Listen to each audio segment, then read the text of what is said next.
All right, we are here today with somebody you should know, a current quarterback free agent in the NFL, former Stephen F. Austin quarterback Trae Self. Trey, how are you doing today? Good. How are you? I'm doing great. So, first off, I want to go off of what you had put out that you were going through a lot of health issues throughout your collegiate career, at least in the last few years. Let our listeners know what exactly was going on. How are you doing now?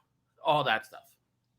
Yeah. So back in 2021, about mid-season, we were playing Sam Houston, and I had lost about 15 pounds just from uh, pretty much throwing up straight blood, and didn't know what it was. And I thought it was food poisoning, but at the time, I had no idea. And then fast forward to about in January, I went to a showcase with scouts there, and the night before, the same thing was happening, and this was happening throughout my whole 2021 and 2022 season, and this constant episode. And so went to the showcase the night before, had another episode, and I did pretty good at the showcase. And last play of the practice, I got my arm hit, and I felt like a weird shock go through my elbow. But my stomach was hurting so bad that me and my dad rushed to the gas station, and I had another episode, and was rushed to the hospital that day, and then rode in the ambulance over to another hospital to get put into the emergency room. Went to the emergency room for about 5 hours, did a bunch of tests, and I was there for about 5 days. They sent me home because they didn't figure anything out, couldn't find anything, and so I went back to working out and training. And my first time throwing, I had my elbow just kept getting the shock all the way through my fingers, and I had partially tore my UCL all the way to the tip top, and so then I had to get a PRP shot there in my elbow. Still at this time, don't know what's going on with my stomach. I swallowed a camera capsule to see go throughout my system and figure out what's going on in my stomach, and the camera capsule got stuck where I had Crohn's disease building around my intestines, and so I had to get stomach surgery, get that capsule out, and then remove part of the Crohn's off my intestines and remove some of my intestines. And then I had pro day coming up in about 2 weeks, and I was on bed rest. I couldn't do any elbow rehab or nothing like that, and so then they pushed pro day back about 3 days. So I had 3 days of rehab right before going to pro day. I haven't thrown, haven't done any rehab for my elbow, just 3 days worth. And then showed up to pro day, had a really good pro day. My arm felt good till about the last throw. Threw it to Xavier Gibson, probably 50-yard throw, and to top it off. And then my arm just was feeling horrible. So then went back to rehab for about two months, and then I got 100% healthy, but I just wasn't on any Crohn's disease treatment yet. So teams were iffy about that, and then it was a long process. I waiting for that treatment to get in. I had a lot more episodes, and so it was kind of repeating the process over again. And then finally, just a month ago, I got put on treatment, and then now it's just something I got to put a shot in my leg here and every 2 months. But now I feel great, in the best shape of my life. That's incredible. It's that's always scary. How was it mentally on you? I know, obviously, going from a torn UCL, that's one thing. That's hmm an injury. I know it's not as common for quarterbacks, but we saw Brock Purdy deal with that in the NFL level. But going through just all the stomach issues that you had, the Crohn's disease, how was it on your mental health? Was it something that you said, "Hey, maybe I need to take a step back"? Is it hmm something that you just said, "Hey, I gotta just keep on thinking of the next step"? How was it just mentally for you during that time? It was rough. I mean, I never wanted to just pull off because I've never had an injury keep me out besides one concussion in 2019 for 2 games. Never had something to keep me out my whole college career, and then right when I start the draft process, all this stuff just kind of comes down at once, and the elbow kind of got swept under the rug because my stomach situation was going on. So I was in the hospital, and my elbow, I had no idea because I wasn't throwing or working out at the time. I'll be in the hospital. And so it was just kind of like the elbow, kind of like, dang, another injury. Like I can't catch a break right now. So I was going through it because I waited for this whole draft process my whole life. I've had this dream of playing in the NFL since I was 4. Never had a plan B. All this was always plan A, and so it's just kind of like, dang, right at the moment that I'm about to go through this process and try to hear my name called or get a call from a team on draft day, I'm dealing with all this. Is kind of preventing me from even doing any of the process at all. So it was hard mentally, but I never stopped working out. Like when I got released from the hospital, even with this, I had no idea what the stomach issues and the episodes were going on. I was still training and doing my own training and just kind of battling it out and just going from there and see what happens. I know God's got me and He has a plan for all this. Now I know you're from Texas. Diving into your college, why did you end up choosing Stephen F. Austin? Oh, so in high school I was very under recruited. I didn't really play my junior year, and then I finally started my senior year and was like a top 5 quarterback in 5A football in Texas. Stat wise, broke some records. Had a really good year. We went to the second round of playoffs, and teams just wanted me to walk on because I only had 1 year of film. And so my offensive coordinator at the time, Coach Daniel Oschlegel, he was like, "Look, if you want to go D1, you need to go to a junior college up in Kansas called Butler Community College." And he said they'll get you D1. And so I went up there, just took a risk, had no idea about the place, never heard of it. And then I went there for a year and a half. I redshirted there, and then in my 3rd semester, I played a season there. And then Coach Carthel and them were at Commerce, Texas A&M Commerce, the D2 at the time, and they were recruiting me, and I was like, nah, like I don't want to go D2. I don't want to go D2. Like I went here to take a risk and go D1. Like I belong at a big school. Well, I had some big schools talk to me about like Auburn, Louisville, Kansas, but a lot of them had coaching changes. Like the QB coaches would leave, head coaches changed, and so it was really getting down to the wire in December, and I needed to make a decision. And next thing you know, Coach Carthel got the Stephen F. Austin job, and he was like, "Look, man, like we got a big thing coming." And a couple of days later, I saw he got the job, and I was like, "Okay, like they're D1, like it's a good place." And I already knew that coaching staff from high school recruited me out in junior college, and then took a visit, and I went home, and he was telling me that like he needed to know before the dead period what my decision was so he can go do his job as well and maybe recruit other people. And that night I was just like, I'll let you know. And I talked to my mom for about a couple of hours at the kitchen table, and we're just hashing it out. She thinks I should go to SFA. I'm thinking I should wait it out and get bigger offers after the dead period. And then I went to my room, and I was like, you know what? Like I was frustrated. I went back in there. I was like, Mom's always right. So I was like, I'm just gonna call Coach Carter. I'm gonna go to Stephen F. Austin.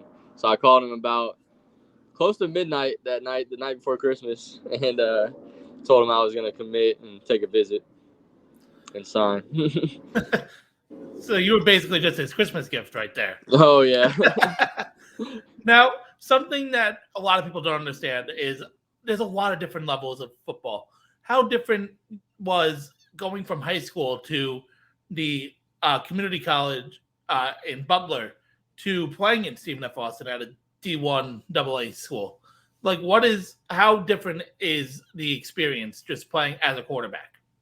The game definitely gets faster as you get to the higher levels. I think I was blessed with being at Butler because it's such a great conference up there and a lot of talent from up there. Like there's a lot of guys that I played with that are right now on NFL squads, whether against or with them at Butler. And so I was kind of blessed to where that transition from junior college to FCS football, there really wasn't much of a difference. I fit right in from the start. It kind of flowed well with me translating. But I would say from high school to college is definitely everyone's bigger, faster, stronger. The game's not as slow. High school just feels easy. And then now when you get into college, it definitely picks up. Windows get tighter. You got to make reads a lot faster. A lot of decision making. The offense gets harder. Just more details of the game of football are getting involved as you get higher and higher up into the levels of it. But I would think from the junior college to FCS, there wasn't much of a difference because I did play with a lot of very good talent at Butler Community College. Yeah. So, how long did it take? Was there a little bit of just a culture shock of you going from Butler to an FCS school? Like, did it take you a little while to adjust in that aspect? It took me about a couple months because went from the middle of nowhere in Kansas to now back towards my area, 3 hours from home. And then also like when I came in, I knew from the jump like we were changing that place around completely. It was people were getting wiped out. We're starting over, and we're about to change a program. So it was definitely some there was definitely some growth going to be involved, and with there comes some battles with that. It's not going to be pretty from the jump, and I think it took about just a couple months, just learning a new system, new offense, getting to know these coaches right from the jump, from jumping right into spring ball and workouts, and then also just going to a place where you don't know anybody and not many people are sticking around from the previous team. It's a brand new staff, players, everything. So it took about a couple months, but I think the culture there, those coaches helped a lot because they're very family oriented, and we all had a tight knit group there to where it kind of was easy to get things going. Now, one thing that looking at your stats just while you were at Stephen F. Austin, you were incredible just not turning the ball over too much. Was that just something that you've always had the ability to do and just read the defense and not put get those 50-50 balls too much? Or was it something that just the offense helped, or was it something you had to learn throughout your play? I think in high school and at Butler, that was a big emphasis with my OCs there. But I think it really got taken to the next level with my quarterback coach at Stephen F. Austin with Coach May, to where like he had me study a bunch of NFL guys and watch their film, and it's like I was breaking down each game, and you can just see the difference in the ball placement with each of these guys, like Josh Allen, Tom Brady, the elite, Aaron Rodgers, the elite guys, like how much difference the ball placement on every throw makes, and how taking care of the football in the pocket with ball security, like their pocket movement, the reads, the timing of routes, and being on time with all those concepts. I was breaking down a lot of that, and that helped with him. He took it really to the next level of taking care of the football, because if you win the turnover battle, you're probably going to win the game, first off. And then two, at my position, you got to learn to operate, and taking care of the football is the biggest thing that a QB can do to help give their team the opportunity to win the game. Now, your best statistical season was 2021. For you, was there any thought of just going out and trying to get to the NFL at that stage, or was coming back for that fourth year always the plan? It was about 50-50. I really wanted to, just because I had a really high grade at the time, and that was one of my best years of playing college football. I was at the top of my game. I felt like was really healthy, even though at that time, halfway through the season, I didn't know what was going on at the time, but it wasn't really affecting me much. I really did think about it just because I didn't want to risk it and go back and then get injured or something happen. And but then again, also just like the team player in me, I wanted to finish what we started. Like we went to the playoffs and we ended up falling short, and it didn't sit well with me. We had a good group, and we were planning on bringing everybody back. And on my mind was like, we can go win a national championship with this group. We can grow from this, and we can go win a national championship next year. But then I decided to come back, and then a lot happened. The health issues were starting to get worse with my stomach. Didn't know at the time what was going on, but multiple games in 2022 that I'm up to about 3 or 4 in the morning with dealing with this type of stuff the night before, and it's just very frustrating. And then we had a whole new defensive staff come in. DC left, players are transferring in and out to bigger schools and joining them. So it didn't go what we would have thought, the way we would have thought. But we battled the adversity that was given to us, and we ended up still getting the ring, which is the ultimate goal, is bringing the championship to SFA. Even though we were short of making the playoffs and trying to make a run for that national championship. There was a lot thrown at us unexpectedly and last minute before a season. So With your health, especially with that happening at towards the end of 2021, as it sounds, was there ever a thought of redshirting last year, or excuse me, 2022? there wasn't a thought because I didn't know. I didn't know what was going on, and I'm really just kind of battle it out, keep it to myself. Like I don't want to make an excuse, and I'll fight through it and figure it out. Always will.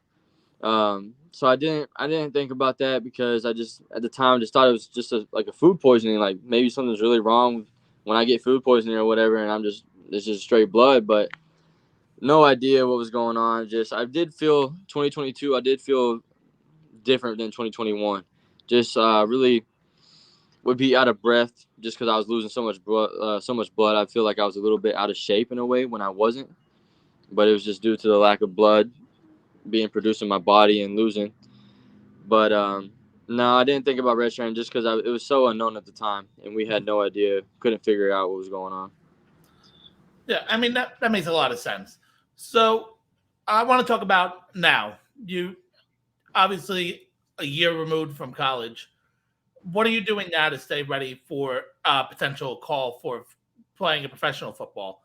And is it just the NFL? I know some guys are just saying, "Hey, it's NFL or bust," or are you open to this new XFL USFL merger, playing in other countries' leagues like the CFL, stuff like that? Oh yeah, I mean now I work out every day. Um, been throwing with one of the trainers I got introduced to down here. His name's Craig LeBlanc. His Two Live Craig. He has a lot of good connections and brings a lot of NFL talent receivers that are either trying to get that are free agents or also guys who are in the NFL come to his throwing sessions. And I was throwing with them for a while until had some health issues, popped back up, went back in the hospital, but now I'm getting back with him again, down to that I'm healthy and on treatment. I've been working out every day, just trying to stay ready. I mean, and went to a couple. I am definitely okay with going to the USFL XFL merger route because I went to an XFL showcase in August in Houston. I was had a really good showing. Um, they held me back behind to after the showcase to get more videos of me doing different drills and throwing and whatnot. So it was definitely really good. Hope to talk to a couple of those teams, but I don't know what's going on right now business wise since they're merging and a lot's going on. I'm sure it's pretty hectic right now, but I would definitely be open to that route. I don't want to go play overseas or up in Canada. I'm strictly NFL, XFL / USFL. Those leagues, I think I belong. I just think I was dealt with some rough cards so far, some adversity this year, but I mean that's not going to stop me. This has always been my dream. I've always, like I said, I've never had a plan B since I was 4 years old. If you asked me every year what was my dream, playing NFL, playing professional football. So I'm still just going at it every day, waiting for the opportunity to come.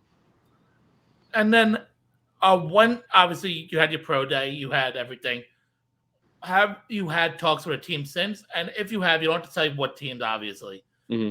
Uh, what was the feedback they were giving you? What were some positives and negatives in your game? Craig was talking to my trainer. Craig was talking to some teams for me, some NFL guys, before I really had treatment, Mm-hmm. and they were just like Texans, Panthers. They were all worried about the health issues, and I wasn't 100% healthy, Right.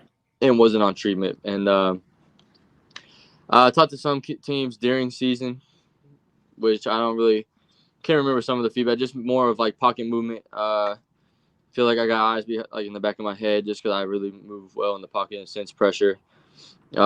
Release. I've heard good things about my quick, smooth release. But I mean, recently I haven't really talked to any teams. I think it's really just unknown of what I'm doing and kind of falling off the map since pro day and whatnot, not knowing if I'm healthy and whatnot. And I've been kind of to myself, just kind of trying to get right and get back to 100% and make sure that I am ready for this. Because I feel like it's a big year, and I feel like I'm going to have to start the process pretty much all over again here soon, which is okay with me.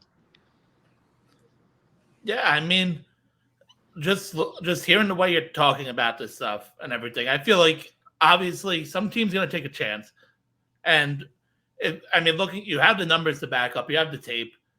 I just really think that you have such a positive mindset on everything on it. And obviously, when you get those kind of cards that are dealt out of you, sometimes that'll just turn you completely sour. And just listening to you, it's really uplifting to see how this situation could have just really put you in a different spot, but you didn't let it happen. So Yes, sir. that's incredible. Thank you. Uh, Now let's talk about your running ability. Now you were able to run a lot in college. You have 294 carries, 15 rushing touchdowns. Are you just some underlying speedster that just nobody knew about until? I don't even think I knew myself about it. In high school, I had one rushing touchdown, and that was in a playoff game. We Oh wow! weren't really running a bunch of read options in high school, just a bunch of RPO, air raid concepts. But I wasn't really taking off in high school. Also, didn't need to. I had a great old line. But and then at Butler, I kind of figured out a little bit of how much mobility I got there, and then I kind of think it just increased as I got into SFA and kind of figuring out that part of my game was very elevated from who I was in high school to where I could use it to my ability and to help the team out and not be just a one-sided quarterback. And the game has changed so much now. It's all about speed. I mean, it is all about speed. And then also those dual threat guys, it also takes you to be smart and a smart mindset of how to take care of yourself body-wise as a QB. You can't be over here taking a lot of hits and whatnot. So I think I'm very smart with it. Like, I don't think the run. I wouldn't call myself a dual threat. I think I can. I think I have it in my bag and I can use it to my ability, but I've never been a run first guy. It's just kind of use the talent God's given you and the Right ability you have to keep improvising and make plays happen. now, have you been paying attention to how the Lumberjacks have been doing this season? Yes, sir. I've been back to a bunch of games so far, about 3 or 4 games. So, how do you like the team, and what do you think of Brian Maurer under center? Oh, I like the team a lot, and I think he's the guy to do it right now. I just think they've been dealt with a lot of adversity into the season, and I think they're only a couple plays from being 6-1. Mhm. I think the ball's not rolling their way right now, and they just got to keep fighting and fighting and fighting. And they dealt with some injuries. He's dealt with some injuries.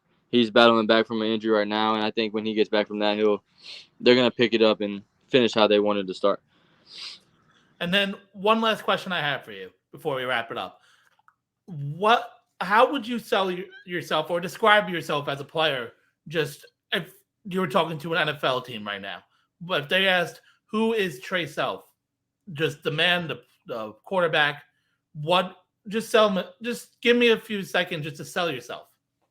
A playmaker, man, and toughness. I think toughness is my number one trait. I mean, I'm mentally and physically. Nothing's gonna hold me back. Nothing's gonna keep me down.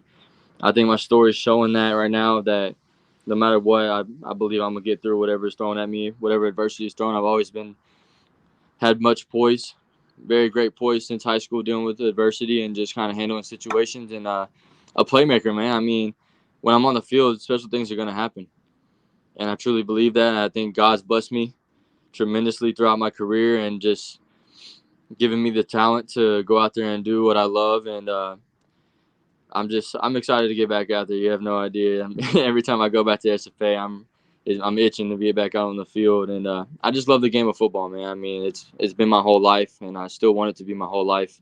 I have never once thought during this whole time that I'm gonna give up or quit. Like, it's never been an option. So you're gonna get a guy who loves football. His toughness is out the roof, and just is gonna make plays, keep the team in every game.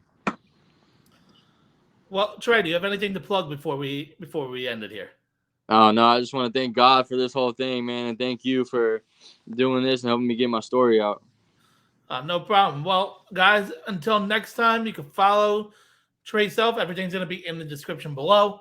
Until next time, we are out of here.